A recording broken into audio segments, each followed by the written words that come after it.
A world without creativity is not a world in which I would like to live in.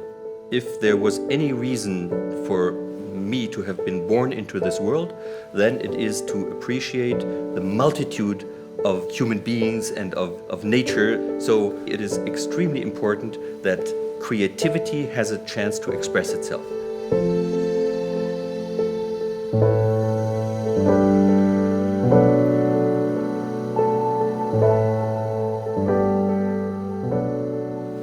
Diplomacy has been described in many ways. One of the descriptions that I would give to diplomacy is to obviously avoid conflicts between nations.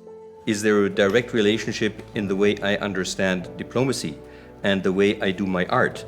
If there is a relationship, then it is by intuition. I seem to be working with materials and in a way which somehow mirrors what diplomacy in the definition that I just gave is about, diminishing conflicts, but in the understanding that there is a legal framework, for example, that diplomacy works in, international law and what have you. And the framework in which my materials have to solve their conflict, steel on the one hand side, wood on the other, steel very hard and a material that is very hard to form, and on the other side wood, which is very vulnerable. I always place them in a very, very mathematical form, in a square, in a rectangular form, and you can sense while looking at it that there's something energetic in them, but on the other hand, if you step back a little bit, you find out it's very harmonious. You see that the wood has cracks, and the cracks are an indication of a solution, but within a given form. The moment that the crack would destroy the piece of art, that's when diplomacy would have failed. So in that sense, yes, you can mirror, so to say, the interpretation of my understanding of diplomacy with the way I do my artwork. But I would not say that it is a conceptual approach to my art. It's by intuition that these two ideas, so to say, match each other.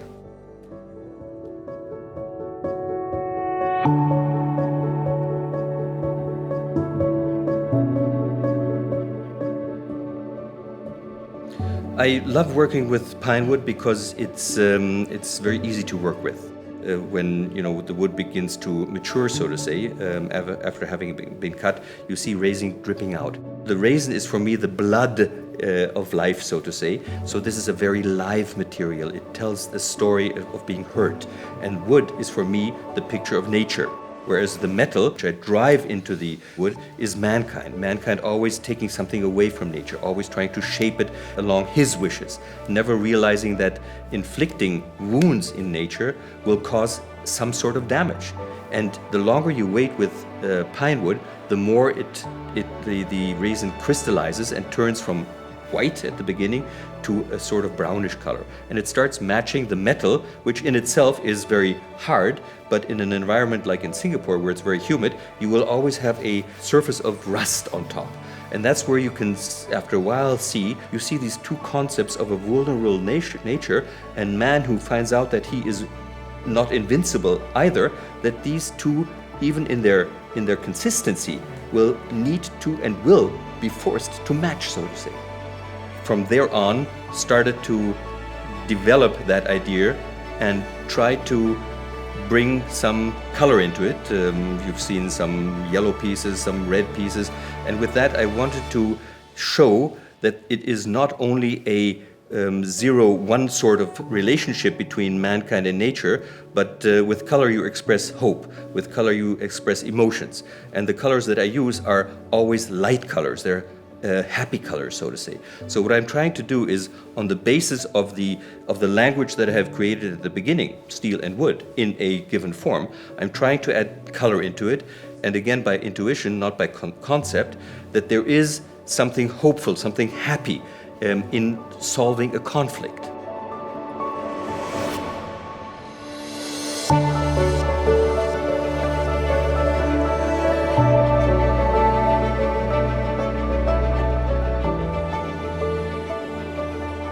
What I normally do is when I come home from the office or on weekends, I always have a piece of paper with me and I have a pencil with me. I sit in the garden or I sit wherever I can and start thinking about what to create. Then I would go into my studio, and the first thing that I feel is when I open the door, it's the smell of wood. and the smell of steel. Believe it or not, even steel has a smell. And it's this smell that adds to my creativity, so to say. I feel really inspired by the approach towards the process of creating something.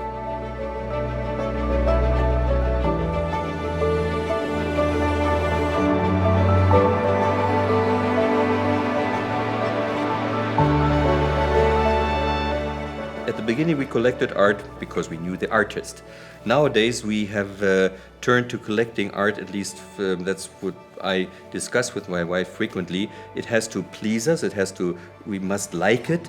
What I wanted to do is to tell me the story of the time in which it was created. In the 70s, in the 80s, now. And you've seen a number of paintings that we collect that clearly talk the language of the young people nowadays, the way they dress and so forth, the way they solve conflicts. So this is the art that I would like to continue to invest in, telling somebody who will look at it in 20 years, this must have been in that period. A world without creativity is not a world in which I would like to live in. If there was any reason for me to have been born into this world, then it is to appreciate the multitude of human beings and of nature and plants that whoever has created this world, to enjoy them. So for me it is extremely important that creativity has a chance to express itself.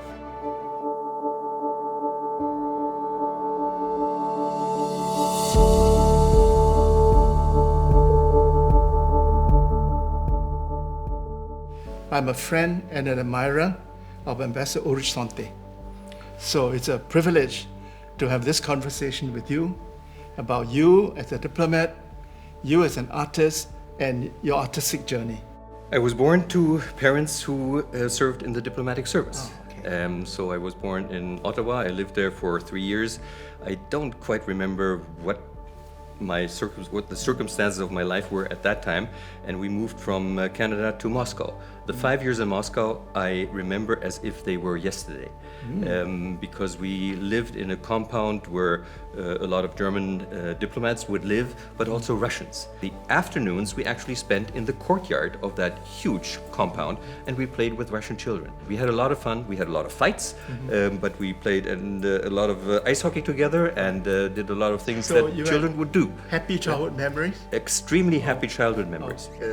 Where did you go to university? I went to University of Freiburg, Freiburg. in Freiburg and in Bonn. In between, I did a practical year at the United Nations, where you obviously were at home as a professional for many years. And when I was in Freiburg, I obviously studied law because I'm a lawyer, but I felt that this would not lead me to a life which would cater to both sides of my interests. One of being very structured and clear in my thinking, in my acting, but on the other hand, giving a little bit of leash, so to say, to the creative side that I had. And I studied next to law, art history. But I got a phone call from my mother. My father died in the U.S. while he was in the diplomatic service there. At one point, my mother gave me a phone call and she said, how are you doing? What are your law studies doing? And I said, Mom, don't worry, they're doing fine. And she said, it's been now 4 years, and what do you mean? What do you think? How long will it take you? And at the end of the phone call, I had a very, very clear sensation that my mother wanted me to finish my legal studies. Yeah. So I stopped with my art history studies. I finished my legal studies. I put on top a PhD, and from that moment on, my basis, so to say, educational basis was set. Believe it or not, knowing that I am a lawyer by nature, and deep inside I'm still more lawyer than I am artist, unfortunately. What my wife Christine and I have tried to do is from very, very early on to ensure that our kids will at least have the chance to see the other side of life as well. We would go out into the countryside, we would take a block of paper with us, we would take pencils with us, we would picnic, and we would ask our kids, and we ourselves did the same thing, draw or paint what you see. And then kids came home and they painted a tree green and the wood brown. And after 2 or 3 weeks we repeated the exercise, and I told them, and today I want you to paint what you see, but in completely different colors. So paint the house not with a red roof, paint it with a blue roof. And the horses that you see, paint them green. Yeah? So what I'm trying to say is, I think you need an education which gives you a sound grounding, but you have to give the chance to children to structurally oppose what others tell them. But if the core family works well, then you can be very sure that this oppositional force that they are growing, so to say, will always be used in a constructive fashion. Let's talk about your art journey. Okay. Yeah? So from young, you had an artistic streak. You enjoyed drawing, enjoyed painting. Without knowing what that meant, without knowing where that would lead to, but yes. Yeah. Explain to me the inspiration that led you to create these beautiful works of art using wood, steel, and in some cases bricks. What was the inspiration that led you to do that? When we were in Lithuania, I passed by after the fall of the wall and after the fall of the Soviet Union. I met an old gentleman somewhere out in the countryside who had inherited from his company a machine to cut steel rods, which you use for construction. And his whole floor was covered with little pieces, long and small, of those ends of rods. And somehow I had the idea of asking him, could I take some 50 or these pieces and take them home? And he said, okay, you take them. I give him some lite, money of the country, and took that home, went down in the cellar, and on a weekend had wood in my left hand, had metal in my right hand, and started to construct something. And out of that idea came number one, the so-called number one. And in the evening when I close my little studio, everything looks fine. And in the morning I come down and the wood is cracked because I drove the metal into the wood. And that is where I suddenly understood it's exactly this antagonism that I would like to work on. Mankind, the metal, us not learning quickly enough how to adjust to nature, and nature very vulnerable. And I put metal and wood always into, as I now understand, into rectangular forms, 90-degree forms. Either squares or rectangles. No, I see squares or rectangles. Yes, but it's always a very clear mathematical form. And my sense is it's not conceptual art. Obviously, it comes more or less out of the stomach. But my clear understanding now is that I appreciate the fact that this metal causes harm to the wood, meaning I don't like mankind harming, so to say, nature. But what I like to see is that man and nature, within a given context, find a solution. You will have cracks, you will have energy that has to be somehow rearranged, but the conflict has to be solved within a determined, in a determined fashion, so to say. Well, I see antagonism, but I also see harmony. Yeah. I see order. Yeah. Because all your works of art are very orderly. So while you talk about this antagonism, I choose to see that you are depicting the relationship between man and nature, the conflicts that happen, the ravages that man has made to nature, but their ultimate aspiration is for man to live in harmony with nature.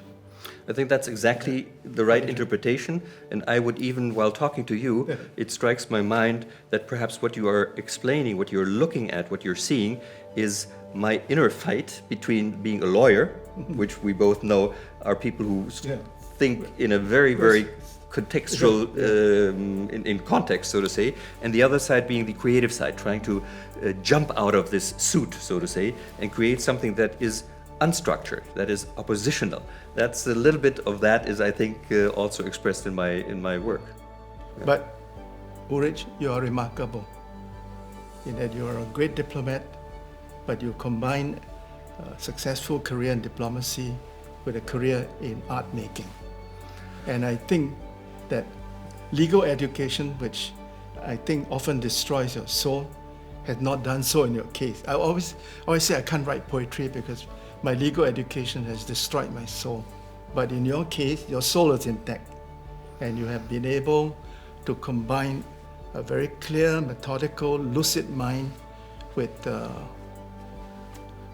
a warm heart. We'll leave Singapore, obviously, with two crying eyes, so to say, with a broken heart, because I loved our stint here. Three people will always be on my mind. Number one, the name of which is Tommy Ko. Tommy Ko was the gentleman that I met here first. And I was told that you are a great lawyer and so forth, but that you were the inventor of Macan diplomacy. And when I came here, I thought that was on the 3rd of October, a little bit earlier than the 3rd of October. We had our National Day, and I learned from my predecessor that he had invited a one-star cook from Germany. And I said, that's a good idea. But why don't we get this one-star cook from Germany together with the hawker history of Singapore? And I was told that there is somebody who knows that environment better than anyone else. I gave you a call. You must have thought, what a weird guy is that? I mean, he can come with anything to me on diplomacy. No, he came with food issues. And we both drove around Singapore trying to find the hawker that we could match with the German chef. With the German chef. And we had a splendid evening here till late at night with 22 bloggers. I will never forget that. Thank you, Ulrich. Thank you. You have been an inspiring friend. Thank you. Likewise.